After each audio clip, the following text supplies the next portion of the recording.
Assalamualaikum warahmatullahi wabarakatuh. Perkenalkan, nama saya Keisha Syahira dari kelas 11-6. Di video kali ini saya akan membahas tentang definisi vektor dan skalar, pelajaran matematika tingkat lanjut yang diberikan oleh Ibu Hesti Lestari. Selamat menyaksikan. Nah, mari kita mulai. Jadi sebelumnya kita harus menjelaskan definisi vektor dan skalar. Apa sih definisi vektor dan skalar itu? Kita mulai dari vektor ya. Jadi, vektor itu sebuah kuantitas yang memiliki arah dan besaran, khususnya dalam menentukan satu titik ke titik lainnya. Dalam konteks ini, vektor itu sangat bergantung pada sistem koordinat, seperti percepatan, kecepatan, gaya, momentum, medan magnetik, gravitasi, tegangan, dan lain-lain. Sedangkan kalau skalar itu pada sebuah kuantitas tertentu dan hanya memiliki besaran skalar. Skalar juga tidak memiliki arah. Skalar itu tidak bergantung pada sistem koordinat. Yang contohnya tuh seperti massa, waktu, jarak, volume, tekanan, luas, panjang, daya, energi, tinggi. Seperti itu penjelasannya. Penulisan vektor juga ada 3. Yang pertama vektor posisi, yang kedua vektor kolom, dan yang ketiga vektor baris. Penulisannya seperti itu.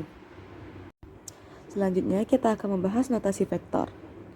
Notasi vektor biasanya dilambangkan dengan menambahkan tanda panah di atas huruf kecil. Penulisan notasi vektor yang benar adalah yang mengikuti ketentuan notasi vektor. Contohnya, 1. Menggunakan satu huruf kecil bercetak tebal, seperti U, V, W dengan huruf tebal. Kedua, menggunakan satu huruf kecil dengan garis bawah, seperti itu contohnya. 3. Menggunakan satu huruf kecil dengan tanda panah di atasnya, seperti itu contohnya. Keempat, menggunakan dua huruf kapital untuk menunjukkan ruas garis berarah. Contoh, ruas garis dari titik A ke titik B dapat dilambangkan dengan A, B, atau sebaliknya. Penjumlahan vektor. Untuk melakukan operasi penjumlahan vektor, kamu bisa menggunakan salah satu dari dua cara, yaitu penjumlahan vektor dengan metode segitiga dan penjumlahan vektor dengan metode jajar genjang. Akan tetapi, jika menggunakan rumus aljabar pada dasarnya, penjumlahan vektor hanyalah penjumlahan dari koordinat titik pusar vektor dengan titik ujungnya. Berikut contoh untuk dimensi R2 dan dimensi R3. Pengurangan vektor. Dalam pengurangan vektor secara geometri, salah satu vektor memiliki arah yang berlawanan, sehingga vektor tersebut memiliki nilai negatif. Secara aljabar, operasi pengurangan vektor dilakukan dengan mengurangi titik-titik pada koordinat vektornya. Contoh untuk dimensi R2.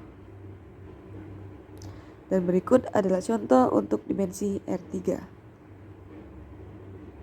Perkalian vektor secara aljabar.